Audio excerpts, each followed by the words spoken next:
할렐루야. 만나서 반갑습니다. 우리 옆 사람과 함께 인사 나누겠습니다. 잘 오셨습니다. 사랑하고 축복합니다. 오늘 1층에도 우리 함께 인사 나누고 우리 1층의 성도님들과 함께 나누겠습니다. 반갑습니다. 우리 2층에 있는 우리 식구들도 반갑습니다. 오늘 특별히 아름답고 복된 날, 오늘 예배하러 가는 아브라함이라는 말씀의 제목으로 함께 은혜를 나누겠습니다. 얼마 전에 제 큰아이에게 이런 말을 한 적이 있습니다. 유진아, 운동 좀 해라. 요즘 부쩍 어디가 뭐 쑤시다라고 이야기를 하고 몸이 좀 안 좋대요. 제가 보기에는 운동 부족이었던 것 같아요. 그래서 운동 좀 해라 라고 했더니 유진이가 하는 말이 있습니다. 집에서 학교 왔다 갔다 하는 것만 해도 운동량이 많다라는 거예요. 그래서 나는 운동 안 해도 된대요. 그거하고 달라 라고 이야기를 했죠. 그래서 한바탕 웃은 일이 있습니다만, 노동과 운동이 같을까요, 여러분? 노동과 운동은 다르죠. 물론 우리가 사람의 기분에도 차이가 있겠지만 쓰는 근육이 달라요. 그리고 우리 몸에 나타나는 영향이 질적으로 다르게 나타납니다. 그래서 운동은 운동대로 별도로 하셔야 되는 거예요. 일은 일대로 하는 거고요. 계속 노가다만 하게 되면 어떻습니까? 골병 드는 거죠. 그런데 노동을 하지만 우리가 또 운동은 운동대로 하는 거예요. 인생을 살아가다 보면 그렇습니다. 인생은 고난의 연속이라고 다들 말합니다. 그런데 그리스도 안에서 당하는 고난은요, 질적으로 달라요. 그리스도 안에서 그리스도의 이름으로 당하는 고난은 우리에게 엄청난 유익을 준다라고 하는 거예요. 하나님께서 우리에게 주시는 여러 가지 고난과 시험이 있습니다. 하나님께서 왜 우리에게 시험을 주실까요? 우리를 잘 되게 하시기 위한 하나님의 연단의 과정 아니겠습니까? 우리를 복주시기 위한 하나님의 연단의 과정 아니겠어요? 하나님께서 아브라함을 축복하시려고 그 숱한 시간 동안에 역사의 현장 속에서 하나님이 시험하신 것 아니겠습니까? 하나님께서 주권적인 역사를 우리 인생 가운데 개입하시고 간섭하셔서 구원의 역사를 이루어 가시는 그 하나님의 의지가 어디에 담겨 있어요? 시험과 고난 가운데 담겨 있는 거예요. 너 한번 능력이 있니? 그래, 한번 선하게 살아가는지 안 사는지 내가 한번 보자. 간보시려고 하나님께서 시험하시는 게 아니에요. 우리를 사랑하시기에 우리를 잘 되게 하시기 위한 하나님의 강력한 의지가 담겨 있는 줄로 믿습니다. 그래서 오늘 하나님은 아브라함을 시험하시려고 불렀다 그랬어요. 여러분, 이 1절을 반드시 기억하셔야 됩니다. 하나님께서 아브라함을 시험하시려고 불렀다라고 분명히 말씀을 기록하고 있어요. 그러면서 하나님은 아브라함에게 이삭을 바치라라고 말씀합니다. 너무 황당한 말씀 아니겠습니까? 어렵게 가진 이 이삭을 바치라고 하니, 그것도 사람의 목숨을 달라고 하니 이게 이해가 되겠습니까?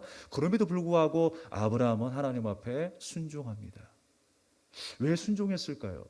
지난 40년간의 역사 동안에 하나님께서 나를 어떻게 인도하셨고 하나님이 어떤 분인가를 내가 경험이 있기 때문에 그래요. 40년 동안 어떤 일이 있었습니까? 애굽의 바로왕, 그 당시에 강력하고 잘 나갔었던 그 대국의 애굽의 바로왕, 그리고 그 왕 아비멜렉도 하나님 앞에서는 벌벌 떨게 하셨어요.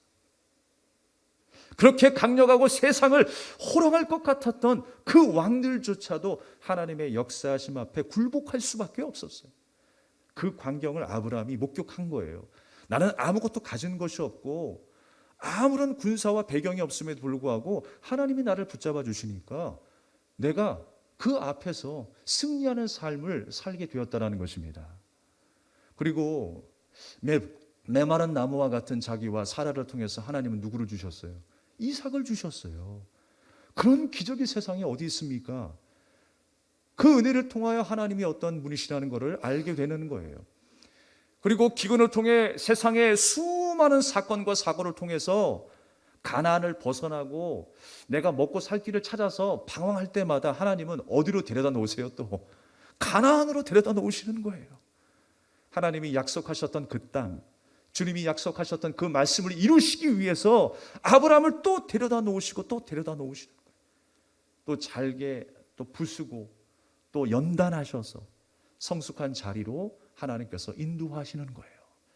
주님께서는 아브라함을 그렇게 끊임없이 성숙하게 만들어 가십니다. 오늘 그 성숙의 현장의 대장정, 그 정점에 이르게 하시는 장면이 나오는데 바로 그곳이 모리아산이었어요.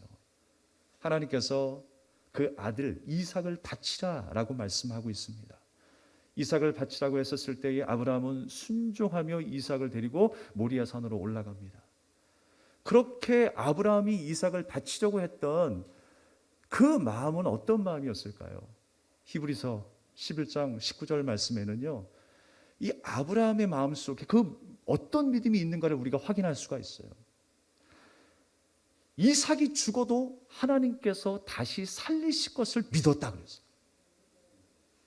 우리에게 생명을 주신 분도 하나님이시고 우리의 생명을 거두시는 분도 하나님이시라는 걸 믿고 있었어요. 죽어도 다시 살리실 것을 믿고 있었어요. 왜 그랬냐면 분명히 하나님께서 아브라함에게 약속하셨거든요. 내가 너를 통해서 축복할 것이다. 너의 자손을 통해서 번성케 하실 것이다 라고 하는 하나님의 축복의 약속이 있었어요. 그런데 이삭이 죽으면 어떻게 되는 거예요? 그 하나님의 약속이 깨진 것 아니겠습니까? 아브라함은 그 약속을 믿었기 때문에 살리실 것도 믿었다는 거예요. 그래서 말씀이 중요합니다. 하나님께서 우리에게 주신 그 약속의 말씀을 고난 중에도 붙잡고 살아가는 그 믿음, 주님께서는 그 믿음대로 그 믿음으로 살아가기를 간절히 원하고 계시는 것입니다. 그래서 하나님께서 지금 모리아 산까지 인도하셨다라고 하는 것은 그를 성숙하게 만드시는 그 정점에 세우겠다라고 하시는 거예요. 수많은 연단 속에 수많은 경험 속에 하나님의 인도하심을 받고 지금까지 살아왔습니다. 그런데 그의 믿음의 정점이 무엇입니까? 주님이 기뻐하시고 주님이 축복하실 만한 그 정점의 믿음의 삶이 무엇인가? 바로 이 모리아 산에서 하나님께서 아브라함에게 보이시는 거예요. 이제 아들 이삭이 자기가 죽을지도 모르는 그 제단에 나무를 등에 지고 산을 올라갑니다. 아무것도 모르면서 이삭은 자기가 나무를 지고 올라갑니다. 이 모습을 여러분 가만히 생각해 보면 우리 예수님이 생각이 나요. 우리 예수님께서 우리의 모든 죄를 허물을 짊어지시고 십자가를 지고 골고다 언덕으로 올라가셨잖아요. 지금 모리아 산이라고 이야기하지만 장차 그 산이 여러분 어떤 곳이냐면 골고다 언덕이 그곳이에요. 모리아 산이 골고다 언덕이에요. 예수님께서 죽으셨던 그 골고다 언덕. 그리고 나중에 그 산이 시온산이 됩니다. 시온산이 어디입니까? 예루살렘 성전이 있던 곳이 시온산이에요. 그러니까 예수 그리스도의 십자가 사건을 통해서 그곳이 바로 하나님의 성전이 된 거예요. 사도행전 신약에 가서는요, 예수님의 죽으심을 통하여 어떻게 되네요? 교회가 탄생하게 되는 것이죠. 우리 믿음의 성도가 탄생하게 되는 역사를 경험하게 되는 것입니다. 그것이 바로 하나님의 은혜였어요. 그러니까 하나님께서 이 아브라함을 모리아 산까지 인도하셨던 분명한 이유는 무엇입니까? 그 하나님의 은혜, 내가 죽어야 했지만 나를 대신해서 죽으신 예수 그리스도, 내가 저 제단 위에 제물이 되어야 했지만 나를 위해서 어린 양, 흠없고 점도 없는 그 어린 양을 준비하셔서 나를 살리신 그 하나님의 사랑, 그 하나님의 사랑을 알고 고백하게 하시는 그 현장이 바로 모리아 산이라는 거예요. 지금 아브라함이 그 산 위에 올라간 이유는 뭐예요? 제단을 드려서 하나님 앞에 예배하기 위해서 간 거예요. 그래서 오늘 말씀의 제목이 예배하러 가는 아브라함입니다. 아브라함의 그 믿음의 숭고함과 아브라함의 인격의 고매함을 이야기하는 것이 아니고 지금 하나님의 그 손에 이끌려서 예배의 현장으로 인도함을 받고 있다는 거예요. 아브라함 혼자 뜻대로요 모리아산까지 올라갈 수 있는 믿음이 없어요. 하나님께서 이 예배의 현장에 부르셨다라고 하는 그 의미가 뭘까요, 여러분? 예배가 뭔가를 먼저 알아야 되겠죠. 그러면 예배는요, 월십이라고 했어요. 우리의 최상의 가치를 하나님 앞에 올려드리는 거예요. 내가 가장 소중하게 여기고 귀히 여기는 그것을 하나님 앞에 드릴 수 있는 그 종의 심정으로 살아가는 것이 바로 예배의 현장입니다. 주님께서 그 모리아산 예배의 현장에서 그것을 배우게 하는 거예요. 다시 한번 주님이 내 인생의 주인이시고 내가 주님 앞에 종임을 확인하는 그 예배의 현장 속에서 하나님은 그 아브라함을 세우기를 원하시는 거예요. 할렐루야. 오늘도 이 예배 가운데 우리를 그렇게 불러주신 줄로 믿습니다. 이 예배 현장에 우리를 성숙하게 만드시고 주님이 우리 인생의 주인이 되시고 하나님이 되심을 우리가 믿음으로 고백하는 이 시간을 통하여 또 세상으로 나가 그렇게 살아가기를 주님은 간절히 원하고 있으신 거예요. 그래서 여러분, 예수 그리스도께서 우리를 위해 죽으셨다라고 하는 사실, 내가 제단 위에 죽어야 될 제물이었지만 나 대신 어린 양 예수 그리스도께서 제물이 되어주셔서 하나님 앞에 영광이 되었다라고 하는 그 사실, 우리는 날마다 그 은혜를 고백하며 살아갈 수 있어야 합니다. 예배의 현장뿐만이 아니라 우리의 삶 속에서도 로마서 12장 말씀처럼 우리의 몸을 거룩한 상제사로 드리라고 그랬어요. 우리의 삶을 하나님 앞에 드리는 그 시간이 되어야 돼요. 오늘 우리가 그렇게 연습하는 거예요. 내 삶을 드리는 종의 연습을 하는 거예요. 그래서 우리의 일상에서도 날마다 주님이 내 인생의 주인 되시고 내가 그 전능하신 주님 앞에 종된다라고 하는 사실을 믿음으로 살아가는 거예요. 바로 그 시간이 오늘 예배 시간인 줄로 믿습니다. 이 확실한 믿음의 고백을 할 수 있도록 하나님께서는 아브라함을 모리아 산까지 인도해 주신 것입니다. 자기의 의지로 자기의 뜻대로 올라갈 수 없었지만 하나님께서 친히 아브라함을 모리아 산까지 인도해 주신 거예요. 그래서 신약 시대의 제물은 바로 우리 성도 자신이 됩니다. 성도는 그렇게 자신의 모든 삶을 하나님 앞에 복종하여 드릴 수 있는 산제사의 삶을 살아야 하는 거예요. 그렇게 주님 앞에 항복하고 순종하는 자리가 바로 예배 자리 아니겠어요? 그 예배의 자리, 그 모리아 제단에서 우리는 깨달아야 돼요. 또 우리는 믿음으로 결단해야 돼요. 아, 하나님의 은혜가 내게 임했구나. 주님의 은혜로 내가 살게 되었구나. 라고 하는 그 예배를 통해서 우리는 계속 성숙해져야 할 줄로 믿습니다. 종이란 무엇입니까? 내 계획이 있어도 내 계획을 내려놓고 주인의 뜻에 일방적으로 순종하는 것이 종의 삶 아니겠어요? 그렇지만 우리가 말은 종이다라고 이야기하고 일꾼이다라고 이야기를 하고 하나님의 백성이라고 이야기하는데 막상 세상에서 우리의 삶을 보면 내가 주인된 삶이 너무 많죠. 내가 종되지 않아요. 내가 예배 현장에 있으면서도 여러분, 지금 모리아 제단과 같은 그러한 역사가 일어나고 있는 그 현장에서 내가 혈기를 부릴 수 있습니까? 다툼이 일어날 수 있겠습니까? 내 욕심과 시기와 질투로 함께 할 수 있겠습니까? 그럴 수 없는 거예요. 주님께서 우리를 이 제단에 우리를 불러주셨다면 우리는 깨달아야 됩니다. 주님의 은혜가 무엇임을 깨달아야 돼요. 하나님은 그러기 위해서 아브라함을 그 제단에 불러주시는 거예요. 동일하게 우리를 이 제단에 불러주신 이유도 바로 그와 같은 줄로 믿습니다. 사실 상식적으로 윤리적으로 이해가 안 되는 하나님의 요구였어요. 그럼에도 불구하고 제가 분명히 말씀을 시작할 때 1절을 기억하시라고 했죠. 하나님이 아브라함을 시험하시려고, 구원하시기 위한 하나님의 사랑과 그 은혜의 의지가 담겨 있어요. 이 이야기를 통해 하나님께서 깨닫게 하시는 것이 분명히 있다라고 하는 거예요. 주인과 종의 관계를 확실하게 하기 위해서, 그것이 복되고 아름다운 삶이라고 하는 것을 하나님께서 알게 하기 위해서 아브라함을 시험하셨다라고 하는 것입니다.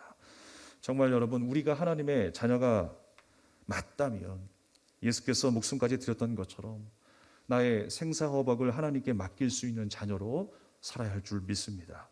언제나 종의 모습은 주인의 뜻에 맡기는 삶이에요.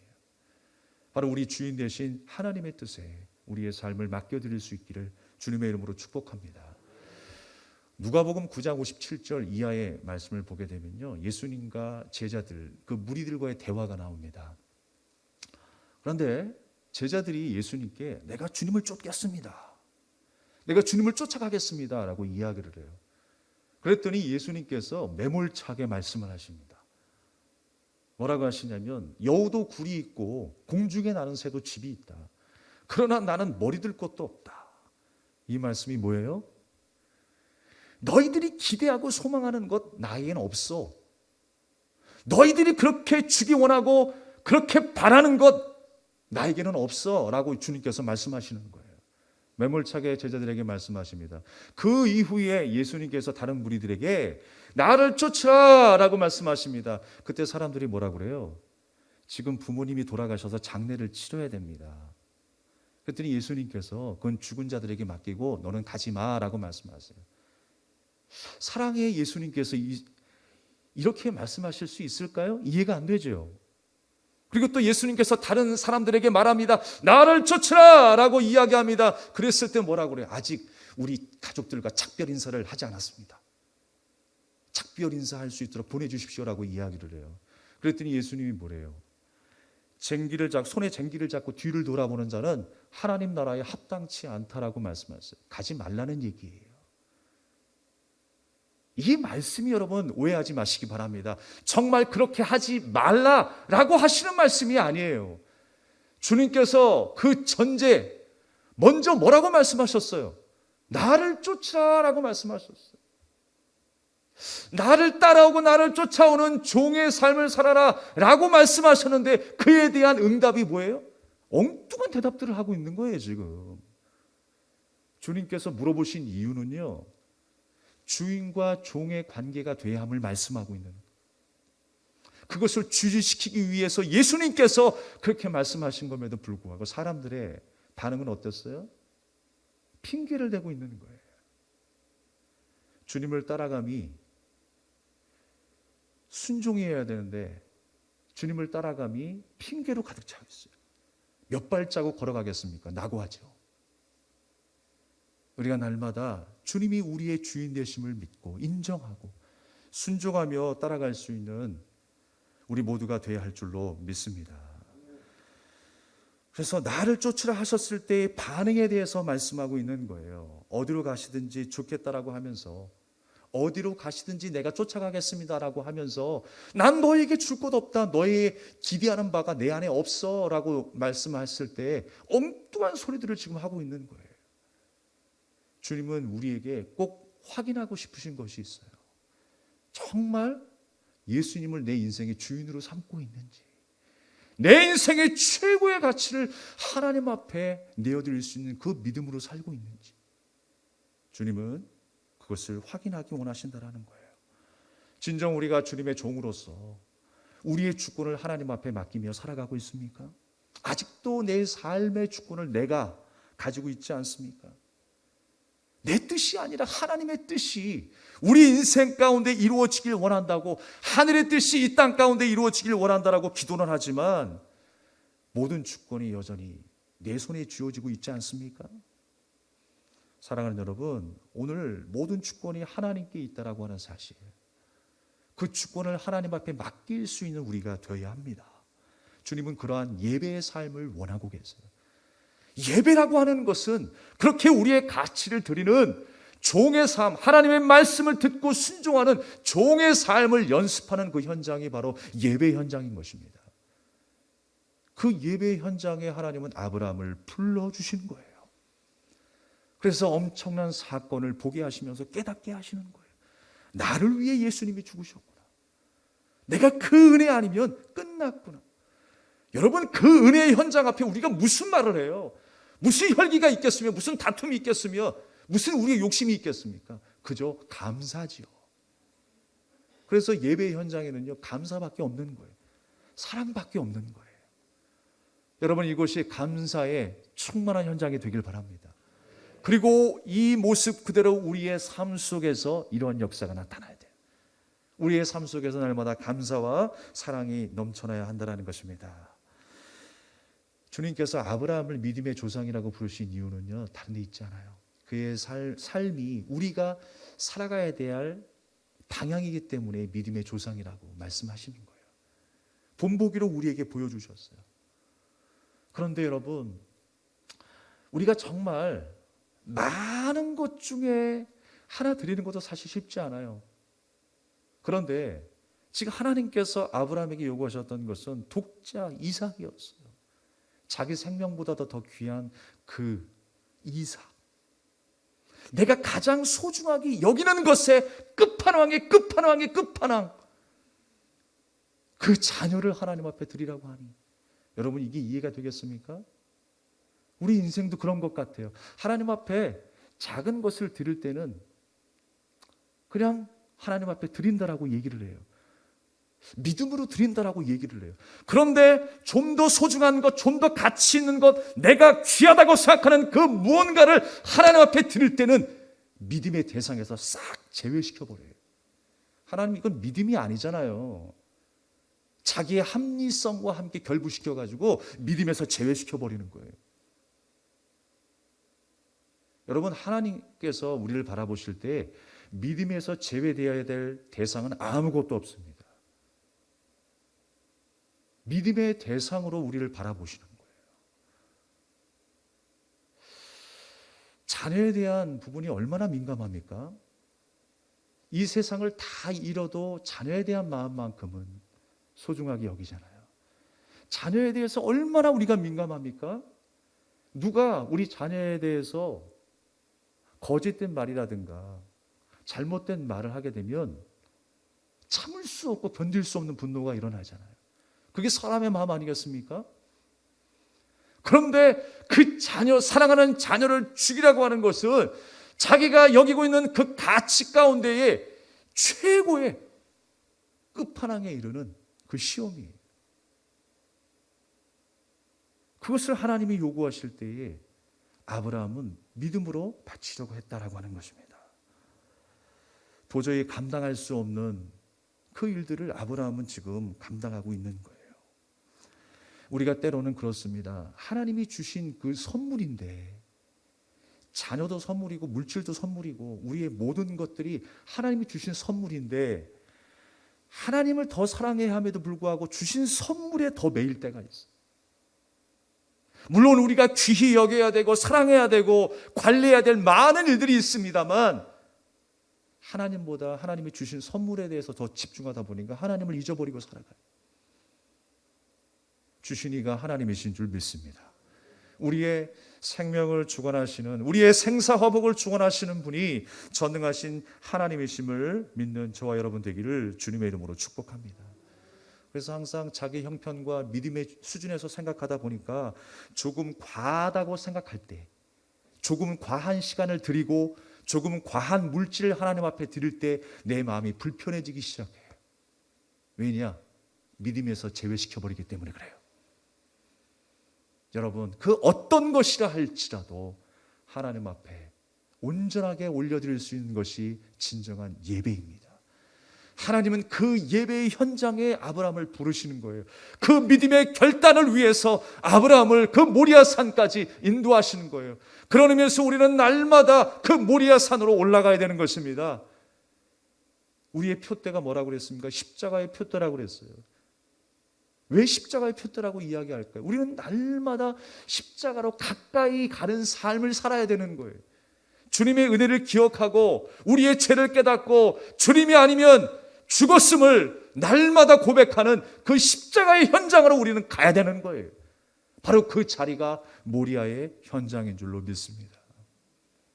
또한 그 현장이 우리의 삶의 한복판이 되기를 주님은 간절히 원하고 계시는 거예요.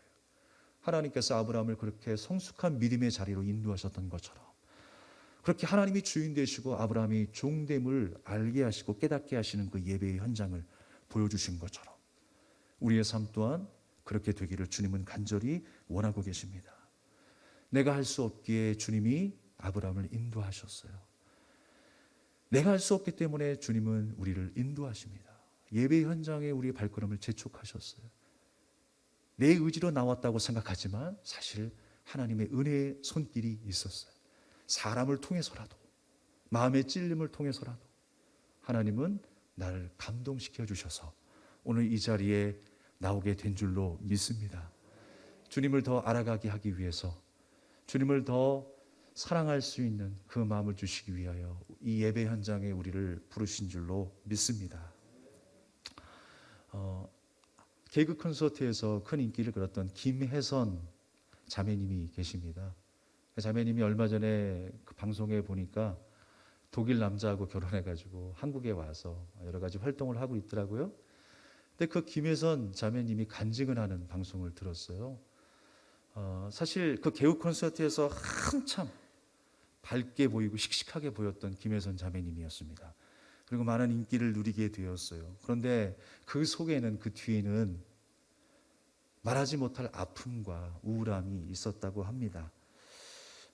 남들이 하지 않는 개그를 하기 위해서, 사람들에게 주목을 받기 위해서 남들이 하지 않는 그 부분을 열심히 연구하고 준비했대요. 그래서 여자의 몸이지만 남자처럼 강인한 모습, 그 이미지로 승부하기 위해서 열심히 준비하고 액션 스쿨까지 또 수료를 하고, 그렇게 많은 사람들에게 웃음을 안겨주었던 자매님이었습니다.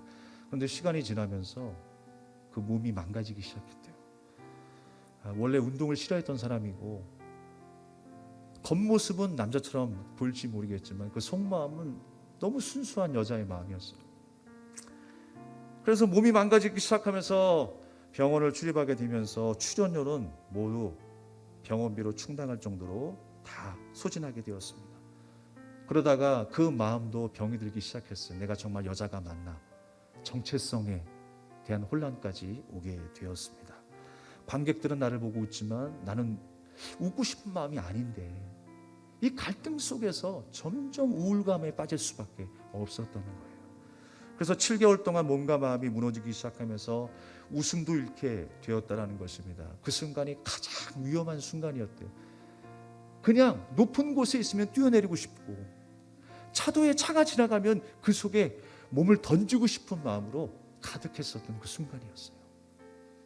그래서 나는 이제 모든 걸 다 정리하고 세상을 마무리해야 되겠다라는 생각을 하게 되었습니다. 그래서 일단 2주 휴가를 내야 되겠다 싶어서 그 담당 PD에게 말을 해놓고 2주간 휴가를 받아서 독일로 떠나게 된 거예요. 왜냐하면 독일 마침 또 친구가 있었기 때문에 옛날에 만난 그 술 친구를 만나기 위해서 그 독일로 가게 된 겁니다. 그래서 어학 연수를 하다가 독일어를 배우는 가중에 이제 또 2주 동안 휴가 방학을 하게 되어서 그 친구 집에 가서 잠깐 신세를 지게 되었어요. 야, 나 네 집에 가서 좀 쉴 건데 나 네 방에 그냥 처박혀 있을 거야. 나 누구 만나라고 하지 마. 난 유명인도 아니고 개그맨도 아니야. 난 그냥 네 방에 처박혀 있을 거야. 그러면서 그 방에 들어가 가지고 불도 켜지 않은 채 식음을 전폐한 채 하루를 꼬박 보냈어요. 근데 그때 같이 살고 있었던 어떤 한 언니가 그 방문을 두드리더래요. 밥 먹을 때가 돼가지고 같이 식사하자고 그 방문을 두드리더래요. 그래서 어쩔 수 없이 못 이긴 척하고 이 김혜선 자매님이 나오셔서 식탁의 자리에 앉게 되었습니다. 한마디 두마디 인사를 주고받고 대화를 나누다 보니까 서로가 다 아픔이 있었던 거예요. 그 아픔을 이야기하다 보니까 서로가 눈물을 흘리고 콧물을 흘리고 또 위로받고, 야, 하나님께서 이렇게 인간관계를 회복시켜 주시는구나. 사람에게 실망했고 실패했던 나를 이곳에 보내주셔서 이렇게 마음을 열고 소통하게 하시는구나 라고 하는 것을 깨닫게 되었어요. 그러면서요, 정말 하나님께서 나를 회복시키기 위해서 이 땅에 보내셨는가? 라는 생각을 하게 된 거예요. 참 기가 막힌 타이밍 아니겠습니까? 하나님께서 독일에 친구가 있게 하시고 휴가를 내서 독일에 왔는데 그 언니를 만나게 하시고 대화를 하게 하시고, 그리고 마침 그 다음 날이 주일이었어요. 주일이어서 함께 예배에 끌려가듯이 이 자매님이 이제 그 예배에 참석하게 됩니다. 근데요, 옛날에 술 친구가 아니더래요. 이제는 옛날에 같이 술 먹으면서 춤추며 놀았던 그 친구가 아니라는 거예요. 그 교회에서 정말 필요한 일꾼으로 쓰임 받고 있더라는 거예요. 그 가족 모두가. 그래서 그와 함께 다니다 보니까 또 마침 그 교회의 어떤 집회 기간이었는지 일주일 내내 예배를 원 없이 드리게 되었대요. 그렇게 예배를 드리는 가운데 이 자매님이 세상에 꼬꾸라져 가지고 하나님을 인격적으로 만나게 된 거예요. 할렐루야. 그래서 새벽 기도 시간에 또 그 기도에 나가지고 하나님 앞에 간절히 기도했어요. 자기의 삶을 놓고 간절히 기도했어요. 근데 어떻게 기도할 수 있는 방법을 잘 모르고 기도를 해본 적이 없던 터라 그저 주여 주여만 외친 거예요. 근데 주여 하는 순간에 그냥 울음이 펑 터져버렸어요. 하나님께서 주여 하는 그 순간에 모든 게 다 생각나게 하더래요. 주여라고 하는 그 한마디 속에 많은 것이 담겨 있다라고 하는 것을 깨닫게 하시더래요. 그 주여의 회개도 있어, 하나님을 찬양하는 마음도 있어, 주님의 도우심을 간구하는 마음도 있어. 그러면서 엄청난 은혜를 깨닫고 그 예배를 통하여 회복되었음을 고백하는 간증을 하였습니다. 사랑하는 여러분, 주님께서는 우리를 그렇게 연단해 나갔어요. 비록 그 순간에는 모든 것이 끝나버린 것 같고 자포자기의 순간 같고 모든 것이 실패한 것 같은 상황일지라도 하나님은 우리의 삶의 끈을 놓지 않으세요. 우리를 잘 연단하셔서 그 회복의 자리로 인도하신다는 사실, 그 예배의 자리로 우리를 인도하여 주셔서 다시금 우리 인생의 주인이 하나님이 되시고 우리가 주님의 종이 된다는 사실을 깨닫게 하세요. 그래서 그런 마음으로 그런 믿음으로 하나님을 섬기게 하신 줄로 믿습니다. 김혜선 자매님이 전적인 하나님의 인도하심이었다라고 고백했어요. 그 고백처럼 우리의 삶도 날마다 하나님께서 그렇게 처음부터 끝까지 인도하실 줄로 믿습니다. 하나님의 크신 사랑과 은혜를 체험하게 하신 줄로 믿습니다. 하나님께서 이 예배를 통하여 그렇게 깨닫게 하시고 우리의 삶 가운데서도 날마다 그 하나님의 간섭과 그 하나님의 놀라우신 역사를 체험케 하실 줄로 믿습니다. 이번 한 주 또한 우리가 그 은혜를 기대하고 고대하며 살아갑시다. 주님이 나의 주인 되십니다. 완전하신 하나님께서 나를 운행하신 줄로 믿습니다. 담대한 믿음으로 일어서는 여러분이 되시길 바랍니다. 우리 함께 이 찬양을 드리고 기도합시다.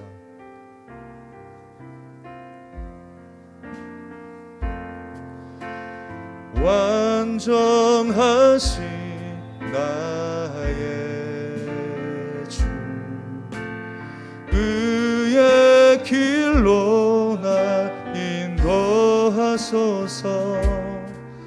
행하신 모든 이 주님의 영광 다 경배합니다. 완전하신 나의 주님, 완전하신 나의 주, 그의 길로 나 인도하소서. 행하신 모든 이 주님의 영광 다 경배합니다. 예배합니다. 찬양합니다. 주님만 날 다스리소서. 예배합니다. 찬양합니다. 주님 홀로 높임 받으소서. 완전하신 나의 주님, 완전하신 나의 주, 그의 길로 날 인도하소서. 행하신 모든 이 주님의 영광 다 경배합니다. 예배합니다. 찬양합니다. 주님만 날 다스리소서. 예배합니다. 찬양합니다. 주님 홀로 높임 받으소서. 예배합니다. 예배합니다. 찬양합니다. 주님만